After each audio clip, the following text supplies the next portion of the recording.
ఇక్కడ కనిపిస్తున్న ఆమె పేరు జయప్రద అని. ఈమెకు 4 కూతుర్లు. మొదటి అమ్మాయి పేరు విరిగిపోయింది, రెండో అమ్మాయి పేరు చిరిగిపోయింది, మూడో అమ్మాయి పేరు పాసిపోయింది, నాలుగో అమ్మాయి పేరు పిచ్చిది. వీళ్ళ 4గో అమ్మాయి పిచ్చిదానికి పెళ్లి సంబంధాలు చూడడానికి అబ్బాయి తరపులో వాళ్ళు వస్తున్నారు. రండి ఏం జరుగుతుందో చూద్దాం. రండి రండి, ఇప్పుడే వచ్చారా? రండి లోపలికి వెళ్ళి కూర్చొని మాట్లాడదాం. ఏం పర్లేదు, ఇక్కడే నుంచుంటాం. అవునా, సరే. ఇరిపోయింది, కుర్చీ తీసుకురా. చైర్ ఏమొద్దులేండి, కిందే కూర్చుంటాం. ఓ చైర్ వద్దా? చిరిగిపోయింది, చాప తీసుకురా.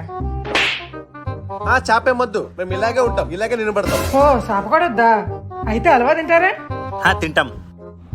పాసిపోయింది, హల్వా తీసుకురా. ఏం వద్దులేండి, అమ్మాయిని ఒకటే చూపేయండి, చూసేసి వెళ్ళిపోతాం. ఏమీ వద్దా? అందరు కలిసి ఆ పిచ్చిదాన్ని రెడీ చేసుకొని తీసుకురండి. పిచ్చిదా? రే పిచ్చిదా, రండి వెళ్ళిపోదాం. పదరా.